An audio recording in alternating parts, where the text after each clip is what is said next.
Welcome to 7 Questions 2. Today with Harald Schlarb. Over 40 years in manufacturing and process planning, Harald has worked for companies like Mercedes and Tesla. Today, he is a renowned and much sought-after international business consultant. Yeah, my name is Harald Schlarb. At the moment, I'm a I have a consulting company in Berlin and in the business of eMobility and automotive, as well as also in energy business. I support companies which have the attention to be better. Yeah? From an industry perspective, what is going to be required of students considering a career in the automotive sector?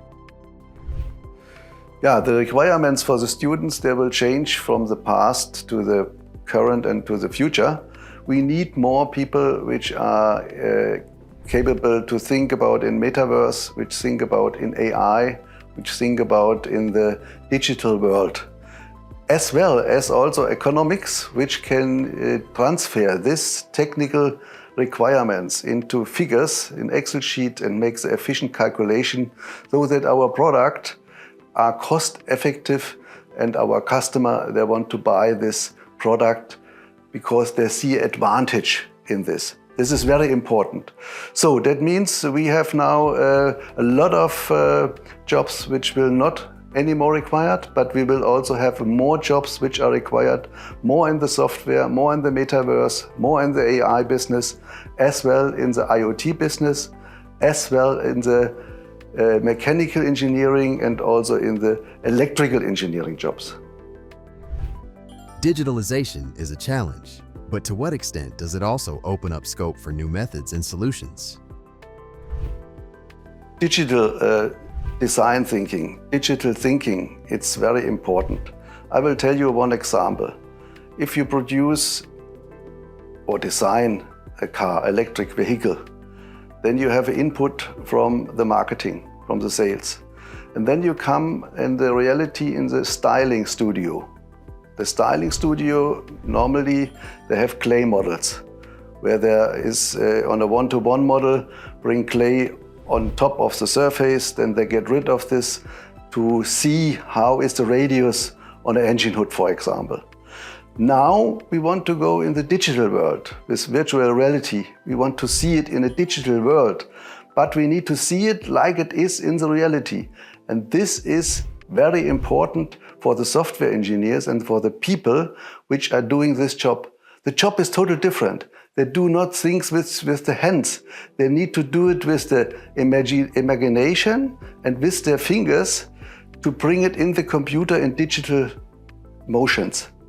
And at the end, you have the same result. You can see the radius on the engine hood from all the sides. You move in the digital world left to right like you do it in the real world. And this is very important for the people that get used to it. They need to be open for this, to learn this in the world, because this is very, very important. What do you think of the approach of battery swapping? Swapping battery, like we have one car company which is going this route, means you drive in a swapping station, you change the battery and you drive after 5 minutes out of the station. What about the economics about this? One station around 500,000 euro, and this is very cost effective, and the company should then also, let me say it in Europe, every 200 kilometer a swap station, 500,000. This is from my point not economical enough. You lose too much money, you need to invest so much money for this. The most economical one is the fast charging station, and you should design maximum capacity which you can drive 600 and 1000 kilometers in one load.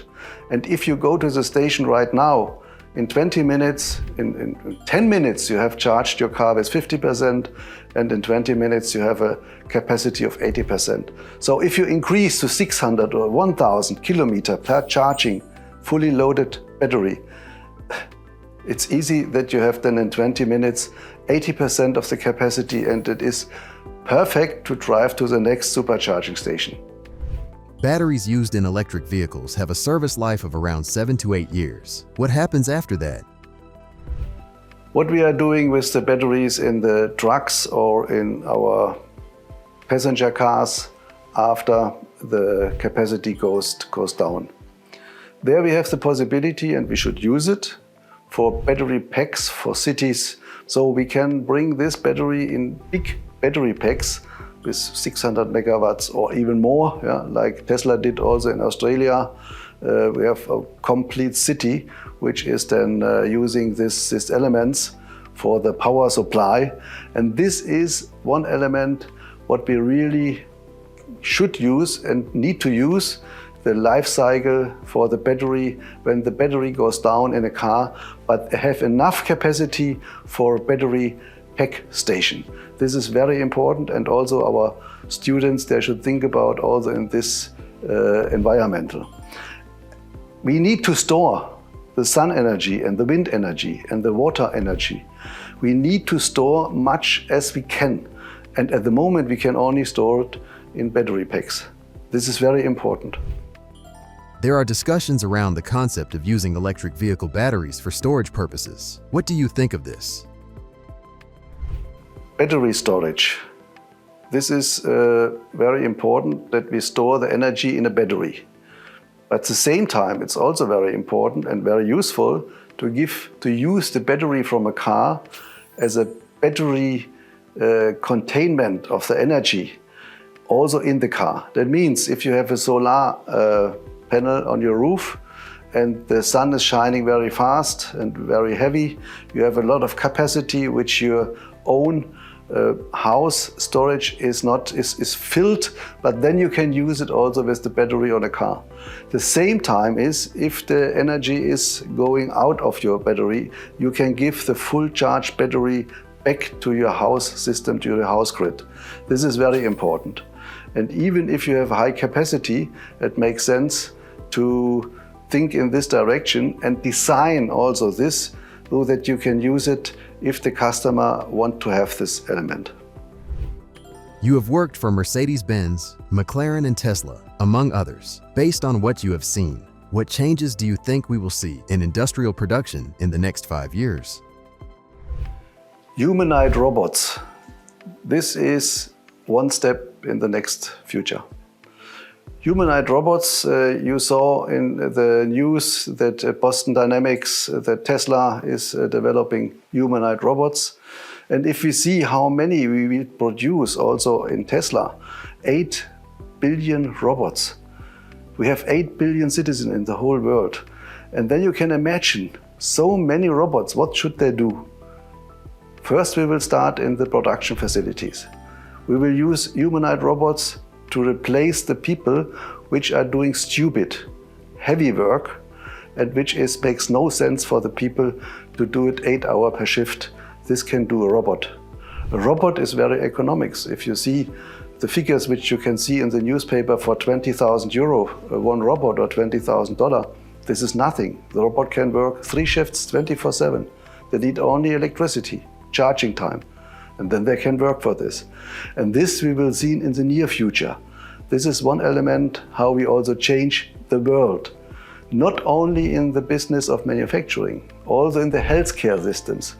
In the hospitals, we will see robots which help the people doing very heavy stuff. And this is not in 10, 20 years. This is less as in 5 years, you will see this. You are also working as a consultant for the German company eROCKIT. What is eROCKIT? eROCKIT. eROCKIT is an electrified motorcycle which is produced right now in Germany, in Hennigsdorf near Berlin.